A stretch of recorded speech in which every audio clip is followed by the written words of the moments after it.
Hello, everyone. Welcome to the Real Estate Experience with your favorite host, Sterling White. You know the next steps. Those of you who are on the YouTube, hit that subscribe button and also notification bell. And also on the other platforms that you can leave a rating, leave it. It would really mean the world to me. So on these episodes, I share provide experience shares as an entrepreneur investor in the industry and bring on other high achieving investors in the industry to really share the trials, tribulations, behind the scenes, good, the bad, and the ugly, and their successes as well, in hopes that you can use those strategies and tools to really put you in the best position to succeed for you as you get along in your journey. So any questions that you happen to have, don't ever hesitate to reach out. Just go ahead and comment below. So let's go ahead and jump right into it. In terms of the topic is the most cost-effective way to get started in real estate. And in terms of this is more of a marketing channel, which is what I use when I shifted from single families to multifamily. And many of you know that I was up to 150 single families and then decided, one, it was very management intensive to really manage all of those single families, I'll tell you that. And on top of that, it just made the most, because had several that were in Indianapolis, majority were in Indianapolis, and then additional ones that were in Dayton, Ohio. So OH.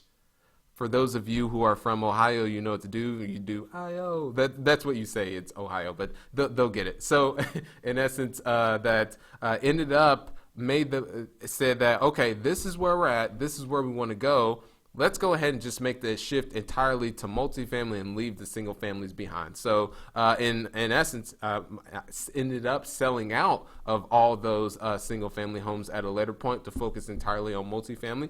But the most effective route that I found is just simply driving for dollars. Many of you know this approach and try and shift away from it thinking, oh, maybe there is some other way that I can use that's out there. There is pulling lists to where you can go to CoStar, there's Reonomy, there's ListSource, there's PropStream, so those databases, but some people may not have the capital to go there and pull the list. So the next route is the driving for dollars. So this was the exact approach that I took on my very first deal, which multifamily deal, which was a 46 unit. So skipped from single families right to a 46 unit deal. And so through that is, for that one in particular, is I've taken the approach, I picked a specific neighborhood. So this is being very zero-like focused, and I like the sniper approach in my marketing efforts versus the shotgun approach. So in this in particular, with the sniper approach, picked a specific neighborhood that I found that was, so had the criteria. It all starts with your criteria. Well, even back further than that, you want to have your whys and your goals, because that's going to be the fuel to ultimately drive you, because there's going to be a ton of rejection that you ultimately face, and you're going to have to look at a lot of deals as well. So if you have your whys and your fuel ultimately to push you through that, because it's going to be a roller coaster oftentimes. So, but just want to go through that. And one of my whys is just really being an ideal in a message for those individuals that came from the environment that I came from, that, hey, you don't have to take this path that most people take. You can actually take this one, and this is how I went about taking it. So that's one of my missions and whys that I have. But just to go back to driving for dollars, you have your why, you have your goals that are ultimately pushing you, and then from there is you have your buying criteria. For at that time, it was apartments, 20 to 50 units that were in blue collar settings, so C neighborhoods that were C-class properties, so older built before 1980. So was very dialed into the criteria, and then picked the south side of Indianapolis because knew that you could get some very affordable properties there, and also it was more on the upswing, and some areas are just stagnant in terms of that, but they weren't on the decline. So that's the main thing, and there's not a high amount of crime, but it's more on the upswing in terms of the overall south side. And as you go further south to the suburbs, that you can't go wrong with in terms of those locations, but ended up picking the near south side, of which had the buying criteria, and then drove it. and simultaneously was nurturing relationships with brokers. Brokers were sending over deals, just when was not penciling out, not even close. So decided instead of, hey, well, it's not the right time to be buying. This was in 2017. So instead of having that thought, took the approach that, well, let's still nurture the relationship with brokers, but why not go direct to owner to put more destiny in our own hands? So that's when we started the approach, was going direct to owner. Of course, if the broker had the deal and they sent it to us, we wouldn't go direct to the owner. This is actually building your own list. If you decide to go direct to owner after the broker sent you the deal, that's a huge no-no. That will actually get you a red mark in terms of people not wanting to work with you if you do that. But just going back to the topic is, ended up picking the near south side of Indianapolis, found a particular pocket of which drove this property, 46 units. You can actually Google search it. It's Garfield Place Indy, or Garfield Place Apartments. Have since sold that property, so completely went through buying it, repositioning, so putting in the renovations, pushing up the value, and then ended up selling it to a 1031 buyer, which they were in the 1031 exchange, so bought the property for top dollar. But in essence ended up driving the property, saw that it needed work, so signage was outdated, it was pretty bland, it was discoloring, the parking lot looked like an alligator's back. Yes, I did say alligator's back, and it just looked very dull of a property. And you can actually go to Garfield Place Apartments, and you can actually drive the street, and you can see when, I believe it was originally in 2014 or 2015, is when the original car drove by on Google Maps, and then you can actually keep driving, and you can see that the Google car, when you go to a different street, drove by it again, and just recently, you can see the change, and you can see the change in the pictures as well. But that's what I mean in terms of the transition on that property. And you can see the one across the street was a 99 unit that was vacant for the longest time. Someone purchased that and put quite a bit of cash into it. But in essence found the property.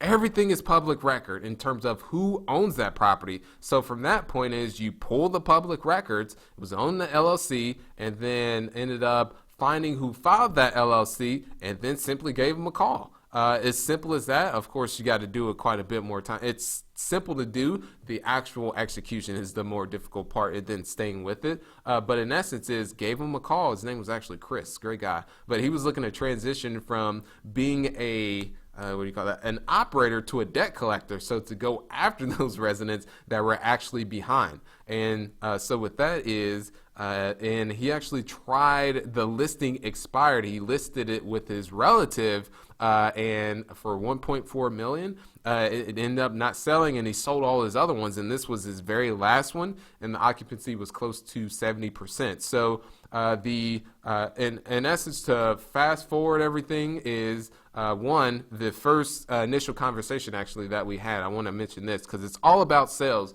They said, if you're not willing to put down $50,000 earnest money, we do not need to continue this conversation. So I agreed with them, mentioned that there's not going to be any issues with that because just ended up sales. And then also had no multifamily experience whatsoever, all single families. So sold him on our ability to close and also our single family home track record. And also we would be able to come up with the funds as a down payment on the property. Because one thing that we were able to negotiate, because it would be very difficult due to the occupancy on this property to get a lender. So what we were able to negotiate is, hey, let's go ahead and do seller financing. So they owned it free and clear.